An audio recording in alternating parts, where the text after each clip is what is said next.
Bismillahirrahmanirrahim. Assalamualaikum warahmatullahi wabarakatuh. Alhamdulillahi wa kafa wassalatu wassalamu ala rasulillahil mustafa wa ala alihi wa sahbihi wa man wafa wa ba'd. Fa ya ahbaballahi wa ahbaba rasulihi sallallahu alaihi wasallam, usi nafsi wa iyyakum bi taqwallahi faqad fazal muttaqun fala tamutunna illa wa antum muslimun. Faqala ta'ala ya ayyuhalladzina amanu taqullaha haqqa tuqatih wa la tamutunna illa wa antum muslimun.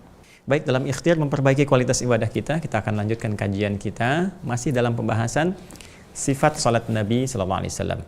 Saya ingin tegaskan bahwa ini menjadi satu hal yang sangat penting untuk kita uraikan. Salat itu ibadah yang paling pokok, ibadah yang sangat menentukan muara akhirat kita. Karena ini yang pertama kali dihisab oleh Allah Subhanahu Wa Taala. Inna awwala ma yuhasabu bihil abdu yawmal qiyamati as-salah. Amalan pertama yang dihisab oleh Allah Subhanahu Wa Taala, kata Nabi SAW, di akhirat kelak adalah salatnya. Idza salahat salaha sairu amali wa idza fasadat fasada sairu amali. Kalau bagus salatnya maka akan berdampak pada kebaikan amalan-amalan lain. Jadi ini sumber amal itu dari salat dulu. Salat merubah karakter, lebih baik amalan yang lain ikut, ya kan? Dan jika jelek salatnya maka ini adalah berita buruk ya bagi amal-amal yang lainnya. Ini sangat menentukan. Pun demikian dalam kehidupan dunia, seperti pernah saya uraikan, banyak manfaat yang bisa kita raih.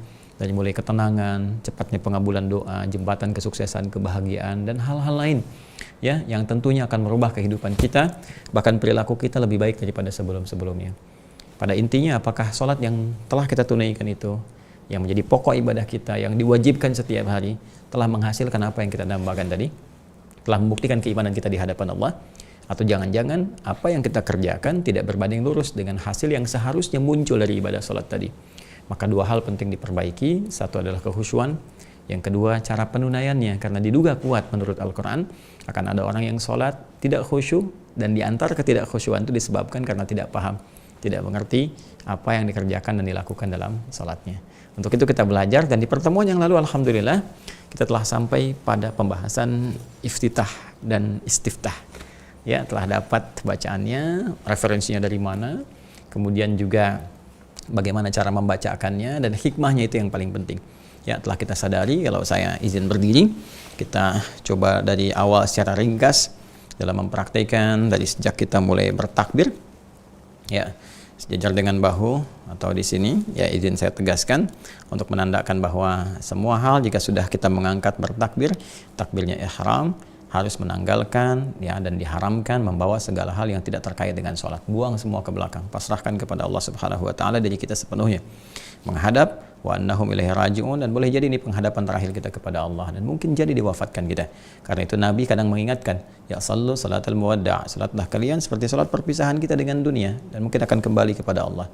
Itu dorongan kepada jiwa kita untuk kuat dalam rangka menghamba kepada Allah. Kemudian mengucapkan Allahu Akbar, fayaqulu Allahu Akbar, ya, komitmen pada diri kita, di lisan kita bahwa Allah yang paling agung, paling hebat, paling besar, menyadari sepenuhnya bahwa kita ini kecil di hadapan Allah. Tapi si kecil ini kadang-kadang membawa kebesaran dalam kehidupan, itu kan? Ya, sombong terhadap orang lain, merasa yang paling berilmu, merasa yang paling kaya, paling punya kedudukan, berlaku sewenang-wenang dan sebagainya dengan apa yang sebetulnya cuma titipan dan kecil. Maka kita rasakan itu keliru, kita berniat dengan baik sambil bertakbir, kita hadirkan suasana dalam hati kita, menunjukkan sholat apa yang kita tunaikan. Maghribkah, isyakah, atau yang lainnya.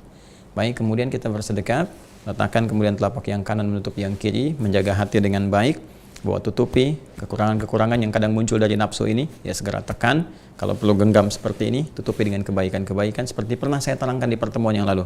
Tolong lihat yang sebelumnya dulu, ya, supaya tidak cepat menyimpulkan dan ada kesinambungan ya, dan ketersambungan pembahasan sehingga mengerti apa yang saya contohkan sekarang.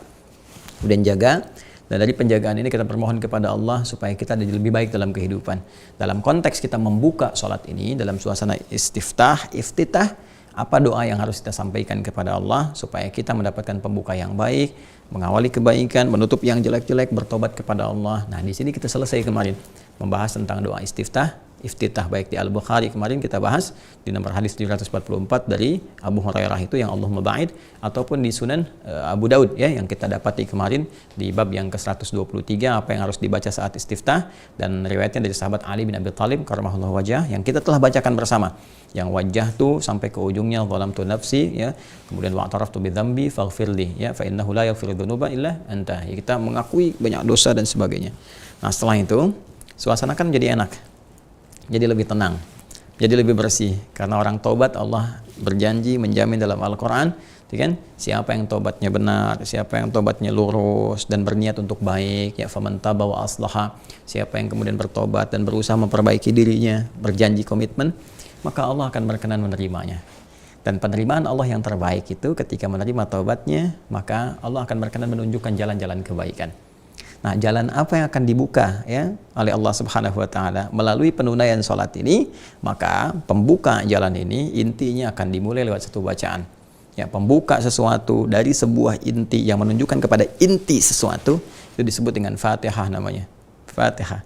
Karena itu, setelah kita teman-teman sekalian menunaikan takbir ratul ihram, kemudian juga istiftah. Jadi ini saya urutkan ya. Nah, takbiratul ihram, takbiratul ihram, dan di sini juga ada niat nanti ya. Kemudian kita lanjutkan dengan iftitah atau istiftah ya. Oke, jadi saya batasi di sini dulu.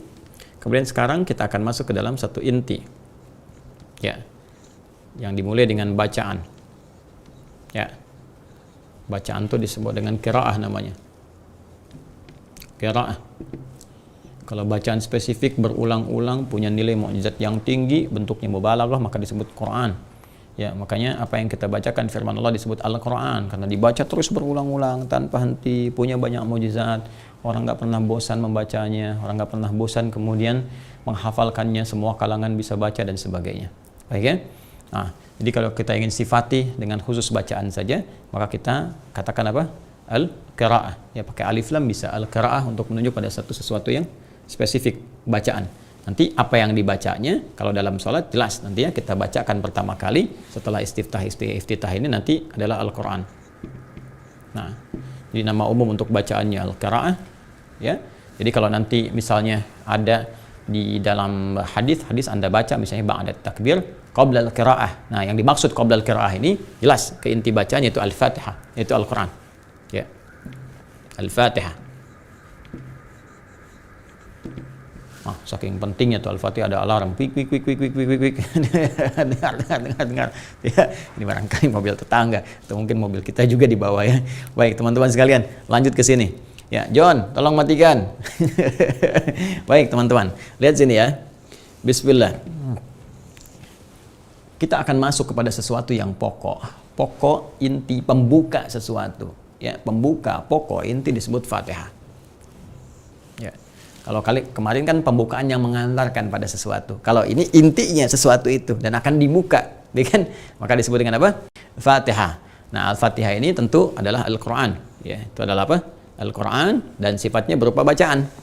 Nah, makanya kalau Anda baca di hadis misalnya, ya kan yang saya sampaikan waktu hadis tentang iftitah ya, yang Allah membahas itu di Al-Bukhari nomor hadis 744 dari Abu Hurairah, kan Nabi sakata hunayyatan, beliau itu diam sejenak dan ditanya oleh sahabat Abu Hurairah radhiyallahu taala anhu. Ya, itu redaksi pembukanya kan baina takbiri wal qiraati. Ya, di antara takbir dan bacaan. Bacaan yang dimaksudkan adalah intinya yaitu Al-Qur'an, bentuknya apa? Al-Fatihah. Ke sini. Nah, dan ini menjadi rukun yang sangat penting, teman-teman sekalian. Oh, ini rukun ya. Rukun yang penting dalam sholat. Rukun yang penting dalam sholat. Awas, hati-hati ya. Niat, takbir. Nah, ini Al-Fatihah untuk bacaan pertama yang menjadi rukun di dalam sholat, teman-teman sekalian. Ini dia. Jadi saking pentingnya rukun ini, bahkan nanti ada hadis yang sangat spesifik yang menjelaskan satu, posisi kewajibannya, ya. Kemudian yang kedua, teman-teman sekalian, adalah keistimewaannya, fadilahnya, ya, keutamaannya, keutamaan Al-Fatihah ini, keutamaan. Jadi nanti ada posisi yang menegaskan kewajibannya, kalau kita nggak baca jadi bermasalah gitu kan. Kemudian nanti ada keutamaannya. Nah, terkait dengan ini semua, kita akan keluarkan satu hadis di dalam Sahih Muslim. Jadi teman-teman yang punya kitabnya, tolong dicek kembali ya, kalau ada yang kurang tepat atau saya tidak tepat menyebutkan nanti tolong dikoreksi oleh teman-teman sekalian. Ya, jadi nanti di hadis Muslim ini Hadisnya nanti terdapat di riwayat Sahih Muslim, Imam Muslim, kitab Sahih Muslim. Nah, Kitabus Shalah, ya seperti Al-Imam Al-Bukhari karena ini muridnya. Kitabus Shalah, babnya, bab wujub qiraatil Fatihah. Qiraatil Fatihah inda kulli rak'atin. Inda kulli rak'atin. Kan? Wujub qiraatil Fatihah inda kulli rak'atin. Ini pembukanya. Ya. Jelas ya? Jadi di Kitabus Shalah, hadis Muslim, riwayat Muslim, kemudian babnya wujub qiraatil Fatihah inda kulli rak'atin. Wajibnya membaca Al-Fatihah di setiap rakaat. Dan nanti terusannya, ya, ketika kita tak mampu membacanya, nanti ada terusan adalah membaca bacaan lain yang dibenarkan sesuai petunjuk, ya, tatkala kita tidak mampu membacanya dengan baik atau belum hafal ke sini. Itu nanti pembahasan berbeda. Ya, jadi ini pokoknya. Nomor hadisnya kalau kitabnya serupa dengan yang saya miliki, itu nomor hadis 395. Ya, juga 598. Biasanya ini yang paling populer yang disebutkan. Kalau misalnya ada perbedaan, mungkin Anda ikhtisar atau cetakan berbeda, cari yang rawinya. Ini saja sudah cukup sebetulnya. Tapi kalau kita masuk ke rawinya, sahabat Abu Hurairah radhiyallahu taala anhu. Nah, Imam Muslim dengan Abu Hurairah kan gak ketemu nih. Berarti harus kita temukan dulu kan. Abu Hurairah kan sahabat Nabi gitu kan.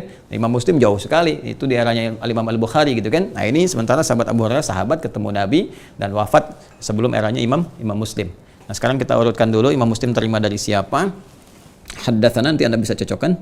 Ya, haddatsana Ishaq, kan, bin Ibrahim Al-Hanzali. Ya. Haddatsana Ishaq bin Ibrahim Al-Hanzali, kemudian akhbarana Sufyan ibnu Uyainah ya anil Ala an abihi an Abi Hurairah. Nah, ketemu di sini. An Abi Hurairah radhiyallahu taala anhu. Nah, anin Nabi sallallahu alaihi wasallam. Ya kan? Nah, jadi ini teman-teman, ini sanadnya.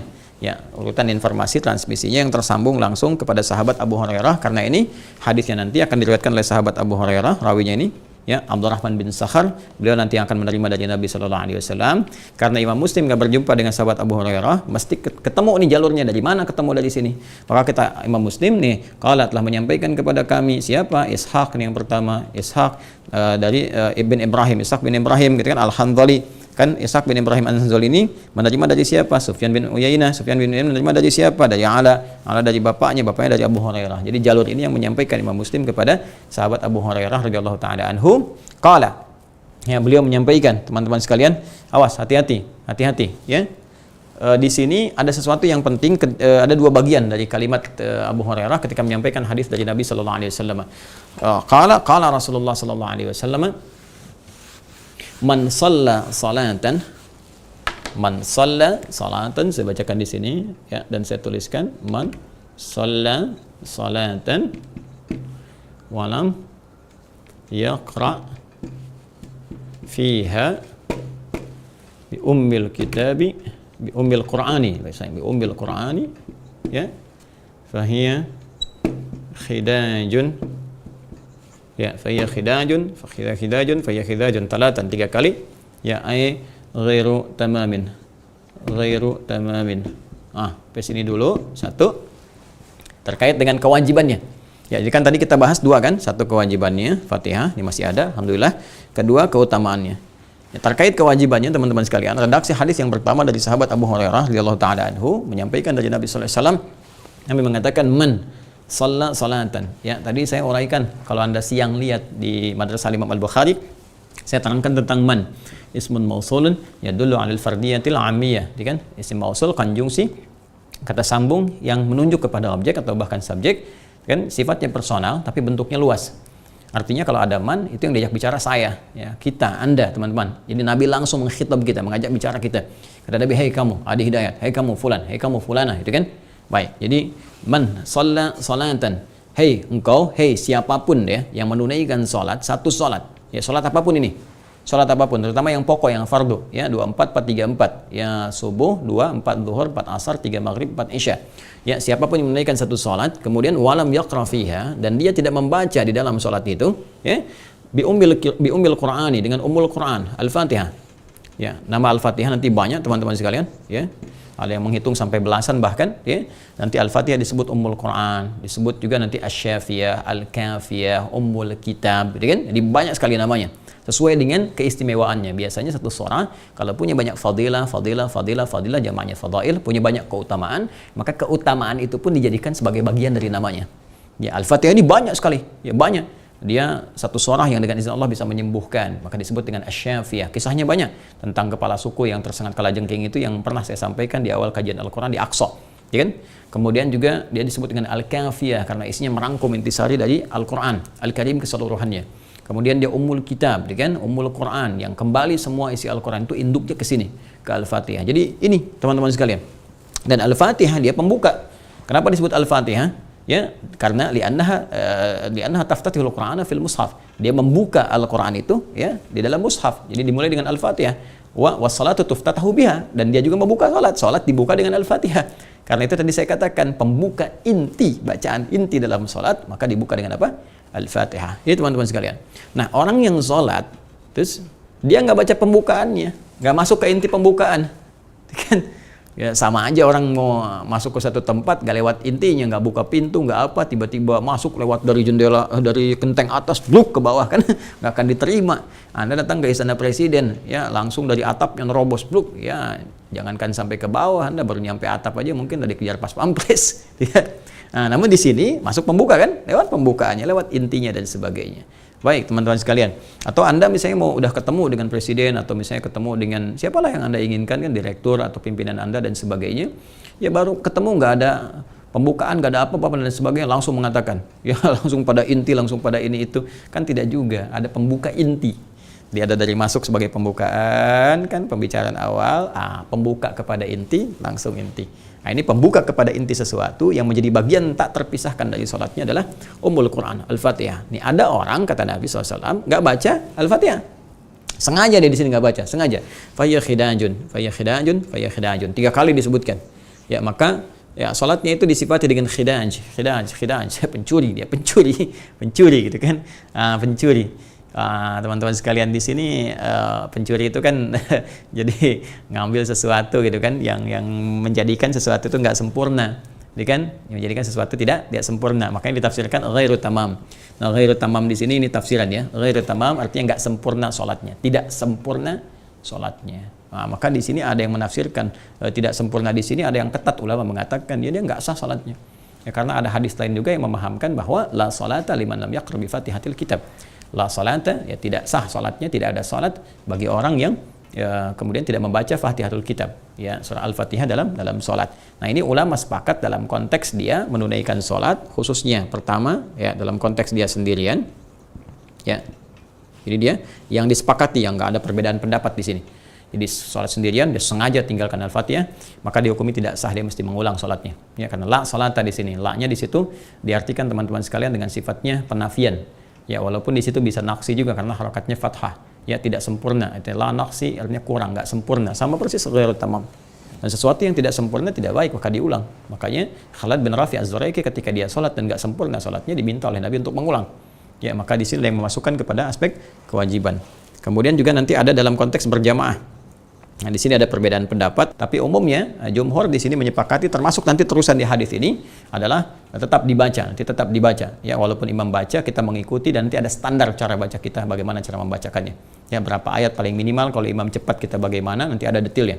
Di sini tetap membaca, walaupun nanti Abu Hanifah, ya Imam Abu Hanifah dalam nanti madhab Hanafi mengatakan kalaupun imam sudah bacakan maka makmum diam, maka berlaku hadis qiraatul imam ya qiraatul makmum, innama ju'ilal imamu liyutamma bihi fa qiraatul imam qiraatul makmum. Adapun imam jadikan untuk diikuti, maka bacaan imam itu mewakili bacaan makmum. Maka di Hanafi itu diam. menyimak bacaannya imam ya. Tapi nanti yang terkuat saya memilih nanti yang di sini jumhur ulama mayoritas tetap membaca dengan cara yang nanti kita akan pelajari teman-teman sekalian. Karena hadis tadi itu terkait juga dengan kondisi ketika imamnya sudah rukuk. Maka apa yang harus kita lakukan? Maka muncul hadis tadi. Ya. Kesini dulu teman-teman. Teruskan dulu hadisnya. Jadi ini yang pertama, ini dalil yang menyatakan kewajiban membaca Al-Fatihah baik kita sholat sendirian ya ataupun kita menjadi imam dalam berjamaah, yaitu sudah pasti, atau bahkan makmum. Nah, dari mana kemudian tetap ini dibaca? Ya, tetap ini dibaca. Nah, ini kembali kepada terusan hadisnya. Qila li Abi Hurairah, belum selesai hadisnya. Qila li Abi Hurairah, setelah ini disampaikan oleh sahabat Abu Hurairah, Nabi menyampaikan seperti ini, gitu kan? Maka qila li Abi Hurairah, maka disampaikan, dikatakan kepada Abu Hurairah, ya. Bagaimana kalau keadaan kami ini menjadi makmum? Hah? Bagaimana kalau keadaan kami menjadi makmum? Maka apa kata Abu Hurairah? Sami'tu Rasulullah sallallahu alaihi wasallam. Kata beliau, bacakan dia, bacakan dulu dalam dirimu, baca silent. Ya. Faqraha fi nafsika, kata Abu Hurairah radhiyallahu taala anhu, ya bermakna bacakan di dalam dirimu, jadi sir, bacakan. Jadi kalau imam bacanya jahar, jangan ikutan jahar. Ya, jadi jangan sampai terjadi misalnya imam baca dalam salat maghrib, misalnya nanti salatnya bismillahirrahmanirrahim, ada di belakang bismillahirrahmanirrahim, tidak. Ya. Apalagi begini, imamnya sir, andanya jahar. Itu lebih aneh, Joni. Saya salat zuhur, imamnya sir, anda jahar sendiri. Bismillahirrahmanirrahim, alhamdulillahirrahmanirrahim. Itu kan kedengaran. Jahar itu kedengaran oleh orang lain selain anda. Kalau sir, silent, yang dengar cuman anda. Jadi kalau anda baca sir, kedengaran orang, itu bukan sir, itu jahar namanya, Cepi. Ya, makanya kalau anda salat sir, silent, ya nggak harus dikencangkan orang juga, ya. Ini kembali ke sini, yuk kembali ke sini teman-teman sekalian. Jadi nanti ketika dikatakan pada sahabat Abu Hurairah, kami ini dalam keadaan jadi makmum, gitu kan? Dalam keadaan jadi apa? Makmum. Bagaimana keadaannya? Kata Abu Hurairah, iqra fi nafsik, dibaca di dalam dirimu. Inni sami'tu Rasulullah sallallahu alaihi wasallam. Aku pernah mendengar Rasulullah sallallahu alaihi wasallam qala, beliau bersabda. Apa sabdanya? Nah, ini yang akan coba kita tuliskan ya. Qala Allahu azza wa jalla. Qala Allahu azza wa jalla. Baik, yuk kita hapus sebentar ya. Nah, ini teman-teman sekalian, qala Allahu azza wa jalla. Ini kita tuliskan ya. Bismillah. Qala Allahu azza wa jalla ya. Qala Allahu azza wa jalla. Ini dia. Ya, kata sahabat Abu Hurairah radhiyallahu taala anhu, ya, qala sami'tu Rasulullah sallallahu alaihi wasallam yaqul qala Allahu azza wa jalla. Nah, ini saya ingin garis bawahi dulu teman-teman sekalian. Nah, di sini ini isyarat kepada hadis qudsi. Hadis qudsi itu adalah hadis yang, ingat kalimatnya, maknanya disampaikan langsung oleh Allah Subhanahu wa taala kepada Rasulullah sallallahu alaihi wasallam dan lafadznya diteruskan oleh Nabi sallallahu alaihi wasallam. Ya, beda dengan Al-Qur'an. Kalau Al-Qur'an lafadz dan maknanya langsung dari Allah Subhanahu wa taala. Lafadz dan maknanya langsung dari Allah Subhanahu wa taala. Jadi kalau hadisnya hadis qudsi, jadi diturunkan kepada Nabi sallallahu alaihi wasallam, kan? Lafadznya disampaikan oleh Nabi sallallahu alaihi wasallam, tapi maknanya itu langsung dari Allah Subhanahu wa taala. Ya, disampaikan kepada kita semuanya. Qala Allahu azza wa jalla, kata Nabi sallallahu alaihi wasallam, Allah Subhanahu wa taala menyampaikan kepada kita dalam salah satu hadis qudsinya, qasamtu shalah baini wa baina 'abdi wa li 'abdi ma sa'al. Garis bawah ya, saya tuliskan ini yang pentingnya. Ya, qasamtu as-salata, qasamtu shalah, ini di satu redaksi nisfaini ya, ada saya bulati begini, nisfaini. Ya, nisfaini. Ya. Qasamtu shalah nisfaini baini, ya di sini baini wa baina 'abdi wa baina 'abdi wa li 'abdi. Ini poinnya. Ma sa'al. Allahu akbar. Qasamtu shalah baini wa baina 'abdi. Qasamtu shalah nisfaini baini wa baina 'abdi. Perhatikan baik-baik teman-teman sekalian. Allah langsung ingin menyampaikan dalam salah satu hadis qudsi yang diteruskan oleh Nabi sallallahu alaihi wasallam, ya, lafaz dia sampai ke kita. Kata Allah, qasamtu sholata. Saya membagi dalam salat itu. Nah, perhatikan baik-baik ya. Ini yang menunjukkan sekali lagi menekankan kewajiban Al-Fatihah yang disepakati nanti para ulama, ya mayoritas di sini, mayoritas bersepakat kewajiban membaca Al-Fatihah di dalam salat. Karena ada redaksi penekanan yang sangat kuat. Di sini teman-teman sekalian, Al-Fatihah disebutkan dalam hadis qudsi dengan as-shalah. Ya, qasamtu salata, qasamtu as-salat. Ya, di sini aku membagi, kata Allah Subhanahu wa taala, itu as-shalah yang dimaksud si Al-Fatihah. Dari mana taunya? Nanti terusan hadisnya. Ya, nanti terusan hadisnya ketika Al-Fatihah disebut oleh Allah Subhanahu wa taala sebagai salat, inti dari salat. Maka dari itu kalau intinya ditinggalkan kan tidak sempurna, dia ghairu tamam, khidaj, ya kan? Dan menunjukkan persoalan serius atas sah tidaknya ya salat yang ditunaikan. Karena itu di sini penekanan pembacaan salat itu lebih diutamakan. dalam konteks ini bacaan Al-Fatihahnya, ya. Qasamtus salata, saya bagi salat itu kan nisfaini kepada dua bagian. Baini wa baina abdi, dan ada bagianku, ada bagian hambaku. Jadi nanti di Al-Fatihah itu teman-teman sekalian, saat kita menunaikan salat, kan, ketika Allah Subhanahu wa taala meminta kita menunaikan salat dan kita memulai salat, ya, setelah bertakbir, baca istiftah, kemudian masuk ke Al-Fatihah, disebut oleh Allah ini inti salatnya, pembuka ini inti salat. Qasamtu salat, aku bagi nih dalam pembuka inti salat ini di Al-Fatihah ini, kan, nisfaini pada dua bagian. Baini wa baina abdi, ada bagian tertentu yang memang khusus untukku kata Allah. Kan? Wa baina abdi, dan ada bagian hambaku. Jadi di Al-Fatihah ini sangat luar biasa. Ada satu informasi yang sangat dahsyat di hadis qudsi yang menunjukkan bahwa ada bagian kita di situ. Sesuatu yang sangat penting. Nanti kita akan lihat. Tapi jangan lupakan ada bagian Allah yang harus kita penuhi. Jadi di sini ada hak dan kewajiban. Ini ada hak dan kewajiban. Hak dan kewajiban. Jadi ada hak Allah Subhanahu wa taala. Jadi kalau sudah haknya Allah Subhanahu wa taala, berarti kewajiban kita di sini hamba. Ya kan? Ada hak kita. Kalau sudah hak kita berarti kewajiban Allah. Ingat ya? Awas, hati-hati. Makanya tegas Allah menyampaikan di hadis qudsi, wali abdi masal. Ya, dan hak kita, hak hambaku kata Allah itu, ya, hak kita sebagai hamba Allah, wali abdi, dan untuk hambaku masal, hak dia, apapun yang dia minta aku akan kabulkan. Ya. Apapun yang dia minta aku akan kabulkan. Ini dahsyatnya. Jadi di sini teman-teman sekalian, ada hak di sini, ya, hak Allah yang harus kita penuhi, yaitu tadi salat yang ditunaikan dengan benar. Ya, dalam konteks ini sampai ke bacaan Al-Fatihah. Jadi sampai ke Al-Fatihah saja kalau kita penuhi, ya, hak Allah, kewajiban kita dengan benar.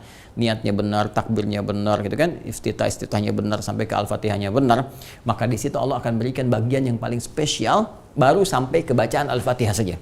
Dan itu menjadi hak kita. Dan Allah janjikan di sini dalam hadis qudsi, wali abdi, dan untuk hambaku aku akan penuhi masal. Apa itu? Apapun yang ia minta aku akan berikan. Apapun yang ia minta aku akan berikan. Nah, di sini titik pentingnya teman-teman sekalian, bagi kita untuk benar dalam menunaikan Al-Fatihah. Untuk tidak meninggalkan Al-Fatihah. Karena dalam Al-Fatihah ada sesuatu yang sangat dahsyat. Dan di antara kedahsyatan itu terkait dengan pengabulan doa yang kita mohonkan. Apapun yang diminta Allah berikan. Sepanjang itu adalah kebutuhan hidup kita. Maslahat kita dunia dan akhirat. Baik, teruskan hadisnya. Ya. Nah, sekarang bagaimana cara kita kemudian mengungkapkan hak kita kepada Allah. Dan memenuhi kewajiban kita kepada Allah Subhanahu wa ta'ala. Perhatikan baik-baik kalimatnya. Idza qala al-'abdu. Nah, ini tafsirannya kenapa di sini as-shalah diartikan dengan Al-Fatihah. Idza qala al-'abdu alhamdulillahi rabbil alamin. Jika seorang hamba sudah mulai membaca alhamdulillahi rabbil alamin. Allahu akbar. Alhamdulillahi rabbil alamin. Nih. Sudah masuk ke Al-Fatihah kan? Baik, jadi kita memulai dengan bacaan kita Al-Fatihah. Nanti di sini kalau masuk ke hukum nanti, ya, terkait dengan perbedaan-perbedaan pandangan, ya, di Al-Fatihah disepakati jumlahnya 7, gitu kan. Hanya nanti ulama berbeda pendapat dimulai dari mana. Ada yang memulai dari Bismillahirrahmanirrahim, ada yang memulai dari Alhamdulillahirabbil alamin. Jadi nanti yang memulai dari Bismillahirrahmanirrahim, menghitung Bismillahirrahmanirrahim itu bagian dari Al-Fatihah. Ya, seperti Al-Imam Asy-Syafi'i misalnya kan, yang membacakan jahar, kemudian Imam Ahmad bin Hanbal yang membacakan sir di situ. Ya, sementara Imam Malik, Imam Abu Hanifah itu menghitung dari Alhamdulillahirabbil alamin. Ya, dan di sini menempatkan Bismillahirrahmanirrahim ada ditempatkan sebagai ayat mandiri yang terpisah, karena pertanyaan Ibnu Abbas radhiyallahu taala anhuma yang menanyakan pada Rasulullah, adakah kemudian pemisah di antara surah-surah Al-Quran yang menjadikan surah itu dipahami bukan bagian dari surah yang lainnya. Maka turunlah Bismillahirrahmanirrahim di sini.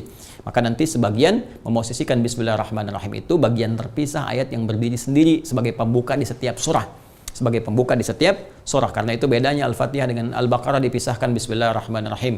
Bedanya nanti Al-Baqarah dengan Ali Imran dipisahkan Bismillahirrahmanirrahim. Kecuali At-Taubah nanti.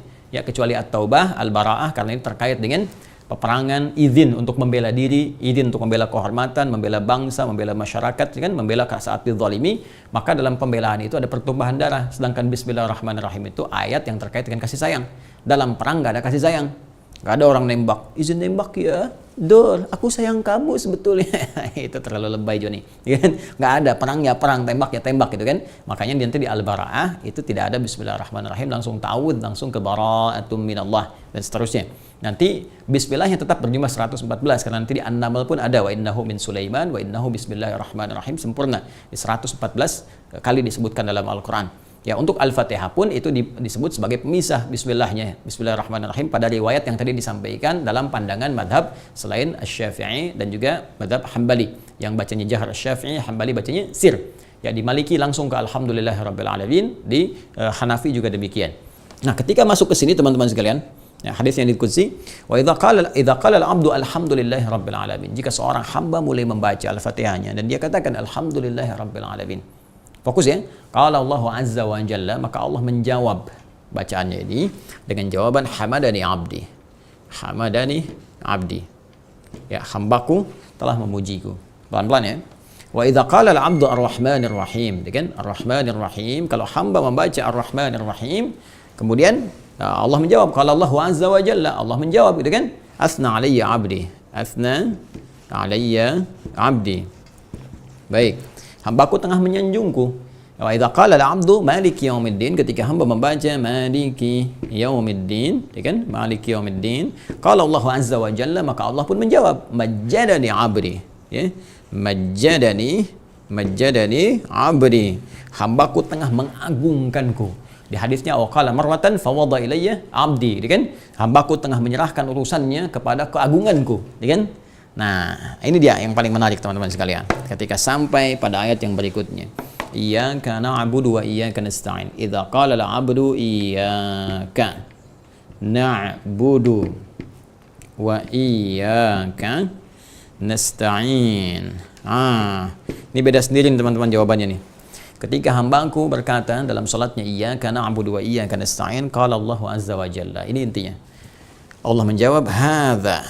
Ini dia. Baini wa baina 'abdi wa li 'abdi ma sa'al. Allahu akbar. Nah, kata Allah, inilah yang dimaksud komitmen antara aku dengan hambaku. Tadi di awal, qasamtu shalah baini wa baina 'abdi. Ini komitmennya. Kata Allah, ini komitmen antara aku dengan hambaku. Wali abdi masal, jika hambaku benar menunaikan sholat sampai bacaan ini, apapun yang dia minta saat ini aku akan berikan. Ya, apapun yang dia minta saat ini aku akan berikan. Masya Allah, Masya Allah. Dan ini dalam posisi berdiri teman-teman. Ini dalam posisi apa? Berdiri. Sekarang saya mau ilustrasikan sebentar ya. Simpan dulu ini. Saya mau ilustrasikan. Kita buka dulu teman-teman sekalian. Quran surah ketiga Ali Imran ayat 38 sampai 39. Ya, bersama Anda mushaf ya, tolong dibuka.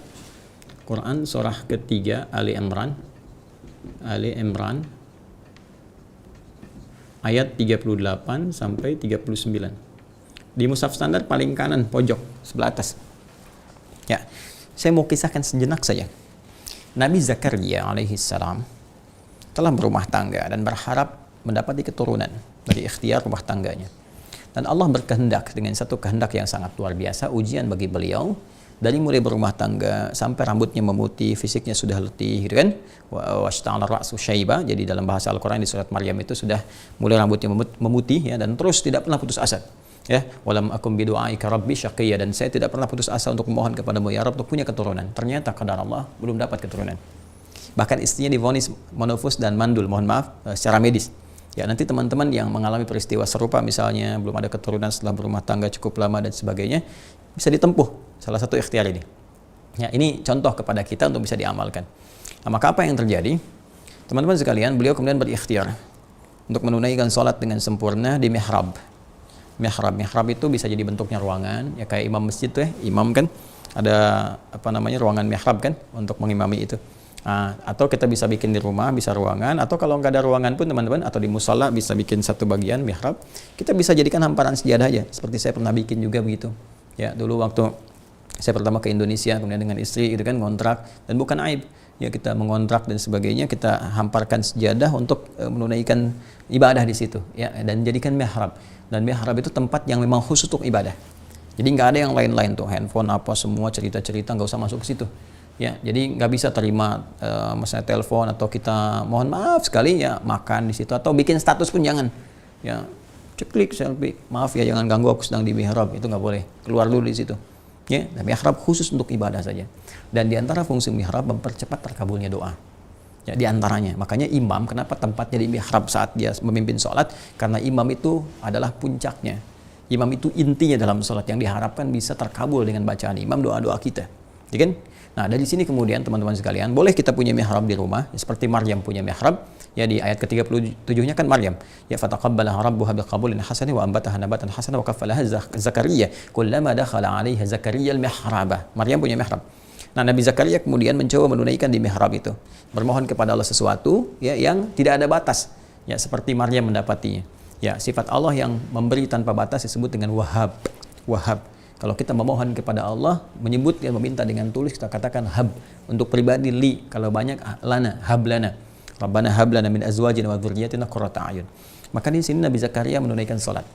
Dan saya pernah sampaikan di edisi yang awal-awal bahwa salat itu ibadah spesifik kita sebagai pembuktian keimanan kepada Allah. Karena pembuktian keimanan, makanya semua nabi umat sebelum Nabi Muhammad pun salat. Ya, kan pernah saya sampaikan, ya Nabi Isa itu sholat, ya kan? Nabi Isa sholat, ada di surah Maryam, ya, surah 19 ayat 31 sampai dengan 33. Kemudian siapa lagi? Nabi Zakaria ini saya sebutkan, Nabi Musa sholat, Quran surah ke-20 ayat ke-14, kan innani anallahu la ilaha illa ana fa'budni wa aqimis salata li dzikri. Nabi Ismail ya sholat, meminta keluarganya sholat, Quran surah 19 Maryam ayat 55, wa kana ya'muru ahlahu bis shalah. Nah, kembali ke kisah Nabi Zakaria alaihissalam, maka beliau memberikan kesan kepada kita bahwa kalau ada manusia memvonis kita sesuatu yang nggak mungkin, nggak bisa, mustahil dan sebagainya, gitu kan? Ini nggak memungkinkan, maka ini tanda langsung dari Allah Subhanahu wa taala untuk memohon. Nabi Zakaria memberikan tanda kalau sudah mustahil kata orang, maka mohonlah kepada Allah. Maka beliau menunaikan salat dan dalam salatnya berdoa. Ya, hunalika da'a Zakaria rabbah qala rabbi hab li min ladunka dzurriyyatan thayyibah innaka sami'ud du'a. Ya Allah, mereka mengatakan aku mustahil punya keturunan karena istriku begini-begini, karena aku sudah begini. Maka aku memohon kepadamu yang tidak punya batas dalam pemberian. Mohon ya Allah, anugerahkan aku keturunan dari sisimu. Engkau pasti mendengar doa hamba. Kalau pada yang maha mendengar saja belum terkabul, kepada siapa lagi hamba mesti memohon? Sekarang perhatikan jawabannya di ayat 39. Ketika dipanjatkan dalam sholat dengan benar, lihat jawabannya. Dengan cepat sekali. Fa pakai fa. Saya sering terangkan huruf fa ini ya. Fanadathul malaika. Fanadathul malaika wa huwa qa'imun yusalli fil mihrab. Maka baru doanya selesai. Salatnya belum selesai. Baru doanya selesai, turun malaikat memberikan jawaban. Doa kamu terkabul. Wa huwa, sedangkan Nabi Zakaria itu qa'imun. Nih, saya tuliskan. Qa'imun yusalli, ini dia. Fil mihrab. Sedangkan Nabi Zakaria, ini poinnya, masih tegak berdiri. Masih tegak berdiri. Masih berdiri, yusalli, dalam salatnya. Fil mihrab, di mihrab. Ini poinnya. Masih berdiri dalam salat. Jadi, beliau bacakan permohonan dalam salat itu dalam keadaan berdiri. Dalam keadaan berdiri, minta kepada Allah. Doanya baru selesai, masih berdiri, salatnya belum selesai. Tiba-tiba turun jawaban. Ya. Sedangkan dahsyatnya kesempurnaan salat yang disyariatkan kepada umat Nabi Muhammad SAW melalui Rasul yang sangat mulia. Karena nabinya paling mulia, paling takwa, paling dekat dengan Allah, maka kemuliaannya luar biasa. Sempurna syariat salatnya, dan bedanya dengan umat di masa lalu, teman-teman sekalian, fokus baik-baik. Umat sebelum Rasulullah salat dulu, minta, baru turun jawaban. Umat Nabi Muhammad SAW sebelum tiba waktu salat ditunggu oleh Allah. Mau minta apa dalam salat? Silahkan minta. Yuk, buka Quran, surah ke-2 Al-Baqarah, ayat 153. Quran, surah ke-2 Al-Baqarah, ayat 153. Ya ayyuhalladzina amanu. Hai semua orang yang telah menyatakan dirinya beriman kepada Allah. Ingat, imannya dikhitab. Imannya langsung diajak oleh Allah Subhanahu wa taala untuk dimunculkan, seakan menanda ayat ini bahwa adakah iman dalam jiwa kita. Iman kita dipertaruhkan. Ista'inu bis sabri was salah. Ya ayyuhalladzina amanu ista'inu. Ista'inu bis sabri was salah. Ini dia. Hai semua orang telah menyatakan dirinya beriman kepada Allah Subhanahu wa taala. Ista'inu, jika kalian punya persoalan dalam kehidupan, masalah-masalah apapun yang kalian rasakan, kan? Maka terimalah itu dulu dengan sabar sebagai ujian untuk meningkatkan kualitas hidupmu. Karena yang lain pun diuji. Ya, nabi diuji, sahabat diuji, tabi'in diuji. Engkau nabi bukan, rasul bukan, sahabat bukan, tabi'in bukan. Enggak pengen diuji, kamu siapa ya, ance? Ya, jadi ini balik ke sini teman-teman sekalian. Terima dulu dengan sabar. Wassalah, dan mintakan solusi dari ini semua lewat sholat. Lewat sholat. Nah, sekarang apa hubungannya dengan Al-Fatihah? Lihat baik-baik ya. Ketika Nabi Zakaria meminta, nah, masih berdiri dalam sholatnya, dikabulkan oleh Allah Subhanahu wa Ta'ala. Kita umat Nabi Muhammad SAW, ya, dengan barakah Nabi yang sangat mulia, belum sholat, udah diminta, dipanggil, siap-siap saat sholat mau minta apa. Nah, sekarang perintahnya, ista'inu. Nih, ista'inu. Fokus baik-baik. Ini perintah dari Allah. Kalau kita mau katakan, teman-teman sekalian, ya Allah, kami mau sholat, dan saat sholat itu, kami akan meminta kepadamu. Perhatikan baik-baik. Nah, ini perintah kita saat menunaikan sholat, ini masuk dalam bagian ibadah. Di Quran, surah ke-20, Taha, ayat ke-14. Kata Allah, kalau kalian yakin dengan imanmu aku Tuhan, kan? Ya, maka buktikan lewat itu, pembuktian itu, ya, keimanan itu lewat sholat. Innani anallahu, sayalah Allah, sungguh sayalah Allah satu-satunya Tuhan. Ya la ilaha illa ana, nggak ada yang disebut Tuhan kecuali saya. Fa'budni, maka sembah saya. Ini perintahnya di sini, fa'budni. Fa'budni, ya kan? Yang ini wasta'inu, ya ayyuhalladzina amanu ista'inu, ini fa'budni, salatnya. Kalau kita ingin pindahkan bentuk perintah ini ke bentuk penghambaan, ya, untuk mengeksekusi ini, untuk membuktikan, maka kalau saya pakai a, kalau kita banyak pakai nun. Nah, ya, bentuknya rubah ke fi'il mudhari. Ini a'bud jadi a'bud kalau sendirian. Kalau banyakan kita semua ganti jadi na'bud. Na'bud. Ya? Baik. Yang kita sembah siapa? Allah, kan? Allah. Kita ingin katakan, ya Allah, kami ingin buktikan kami menyembahmu, ya Allah. Kami siap sholat kepadamu, ya Allah. Engkau katakan, sholat. Sembah aku, ibadah kepadaku, sholat. Kami katakan, ya Allah, kami siap menyembahmu hanya kepada Engkau, tidak ada yang lain. Engkau katakan Engkau yang Tuhan, tidak ada yang lain. Kami pun akan katakan, ya Allah, kami siap hanya kepada Engkau, kami akan menyembah, ya Allah. Hanya kepada Engkau, hanya kepadamu. Maka hanya kepadamu, itu bahasa Arabnya iyyaka, didahulukan. Iyyaka na'budu. Rumus yang sama, ini. Ista'inu, jadikan bentuk kemudian penghambaan kita menjadi nasta'in. Nah, kalau kita katakan hanya kepadamu saja, ya Allah, kami minta. Gak ada yang lain, karena hanya Engkau yang Tuhan. Ya, hanya Engkau yang Allah, hanya Engkau yang hak. Maka katakan iyyaka. Tuh. Sekarang lihat. Ini perintah Quran surah 2 ayat 153. Ini Quran surah 20 ayat ke-14. Iyyaka na'budu, iyyaka nasta'in. Sekarang saya mau tanya kepada Anda semua. Ya, saya, Anda, dan kita semuanya. Adakah kita temukan kalimat ini, iyyaka na'budu, ya, dan iyyaka nasta'in di dalam bacaan salat kita? Ada, Ustaz. Di mana? Al-Fatihah. Nih. Idza qala al-'abdu iyyaka na'budu wa iyyaka nasta'in. Anda bayangkan? Ya, makanya pantas di sini Allah mengatakan, lihat kalimatnya baik-baik. Hadza baini wa baina 'abdi wa li 'abdi ma sa'al. Ini adalah perjanjian komitmen antara aku dengan hamba-Aku. Apa komitmennya? Ini yang dari awal, wa li 'abdi ma sa'al. Kan Allah katakan, ista'inu bis sabri was shalah. Kamu punya masalah, kamu punya persoalan, datang kepada Aku, ya. Mintakan dalam salat, Aku kabulkan. Sekarang di mana ya Allah cara memintanya? Tuh, Zakaria meminta alaihissalam dalam berdirinya minta, Aku kabulkan. Contohnya, kamu belum minta, Aku udah panggil. Bacakan, apa bacaannya? Iyyaka na'budu. Ketika sampai ke bacaan ini, iyyaka na'budu. Ya Allah, sekarang kami mengungkapkan keimanan kami. Sekarang kami membuktikan keyakinan kami kepadamu, ya Allah. Hanya Engkau yang Tuhan, Engkau ya Allah. Kami menyembahmu, ya Allah, lewat salat ini. Nih. Wa nasta'in. Dan Engkau mintakan, perintahkan kepada kami untuk minta. Kalau kami ada kesulitan, kami ada permohonan, kami ada kebutuhan, ya Allah. Kan?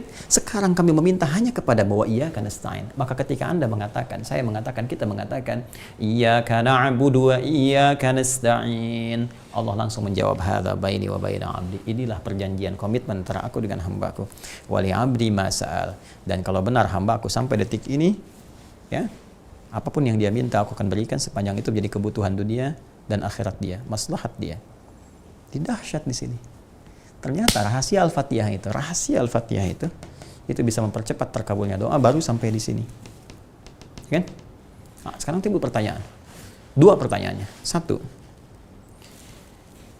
Banyak orang yang telah baca Al-Fatihah setiap hari, bahkan 17 kali dalam sehari. Ya, paling minimal, itu paling standar, paling minimal 17 kali. Jadi kalau ada yang baca 16, itu berarti sholat subuhnya 1 rakaat. Ya, karena sholat itu kan 17 rakaat, 5 waktu 17 rakaat. Setiap rakaatnya baca Al-Fatihah. Saking ingin ya Allah banyak mengabulkan doa kita, dibuat 17 kali minta. Ada nggak pimpinan, siapapun dia, komandan dan sebagainya yang mengundang Anda 17 kali dalam sehari, minta apa aja dikasih? Ya? Dan ada yang ngundang sekali aja, Anda taatnya luar biasa, patuh luar biasa. Allah ngundang 17 kali di Bekasi untuk kepentingan Anda. Masih nggak taat juga. Dengan cara apa lagi diberikan petunjuk? Nah sekarang ada orang sholat 17 kali baca ini, tapi kok nggak dapat gitu kan? Salahnya di mana? Satu itu. Yang kedua, kalau Allah tawarkan, apapun diberi, mau minta apa? Pasti bingung kan? Banyak permintaan nih. Ada nggak rumus kalau disebutkan satu kalimat misalnya atau satu permintaan semua dikasih? Nah ini menjadi penting untuk kita uraikan bagaimana bacaan Al-Fatihah yang benar, ya kan? Sampai bisa menghasilkan pemberian dari Allah Subhanahu Wa Taala untuk mengabulkan doa-doa kita. Bacanya seperti apa nih? Karena ada petunjuk di hadis ini. Dan yang kedua, apa yang harus kita mintakan kepada Allah dalam kondisi yang seperti ini? Dan kadang-kadang bacanya cepat imam. Ya, begitu kita ikuti iyyaka na'budu wa iyyaka nasta'in, ihdinas siratal mustaqim, siratal ladzina an'amta 'alaihim ghairil maghdubi 'alaihim waladdallin. Dan baca surat kan? Seperti apa menghadirkannya? Nah, ini nanti yang akan kita ulas. Jadi sabar ya. Sabar insyaallah, nanti kita akan uraikan dengan lebih dalam lagi sehingga pelan-pelan belajarnya. Kalau memungkinkan saya sarankan sih teman-teman bawa mushaf ya. Bawa mushaf, kalau kitab hadis mungkin nggak semua punya, tapi bisa download juga. Bisa dicari ini teman-teman, insyaallah ketemu apa yang tadi saya sampaikan ya. Kalau mungkin ada sedikit perbedaan nomor atau apalah gitu kan, yang menjadi penanda batasan halaman atau apa, itu mungkin perbedaan dari cetakan dan sebagainya, tapi redaksinya ketemu ya, redaksi ada, rawinya sama, itu kitabnya sama atau babnya sama, itu biasanya insyaallah bermanfaat ya. Yang aneh itu begini, misalnya nomornya ada isinya nggak ada, itu yang paling aneh kan. Nah, jadi jangan berdebat di masalah ini nomornya beda lantas ribut gitu. Hadisnya ada nggak Cepi? Jadi kalau hadisnya ada, ngapain Anda sibuk pada urusan seperti itu? Mungkin kitabnya beda atau apa, dan tidak perlu kita perlebar juga masalah itu. Jadi kesimpulannya, ini bacaan Al-Fatihah, bacaan pembuka inti ya, dan kita harus bacakan dalam sholat kita. Membacakannya harus benar teman-teman sekalian, karena ada rahasia di balik itu. Di antara rahasia itu adalah bagaimana Allah mengabulkan doa-doa kita ya saat kita bermohon dalam Al-Fatihah ini, seperti Allah mengabulkan doa Nabi Zakaria yang dianggap mustahil oleh sementara orang. Ya, mungkin itu yang bisa kita uraikan, bisa kita bahas, mudah-mudahan bermanfaat. Dan semoga Allah senantiasa merahmati kita, menjaga kita dalam kebaikan dan mengampuni dosa-dosa kita. Allahumma taqabbal minna innaka antas sami'ul alim wa tub 'alaina innaka antat tawwabur rahim. Taqabbal minna siyamana wa salawatina wa ruku'ana wa sujudana wa tammim taqsirana ya Allah ya arhamar rahimin. Wa najjina ya Allah minal qalbil azim bi rahmatika ya arhamar rahimin. Sallallahu alaihi wasallam Muhammad wa ala alihi wa sahbihi wa ummati ila yaumiddin. Wa akhiru da'wana subhanakallahumma bihamdika nasyhadu an la ilaha illa anta nastaghfiruka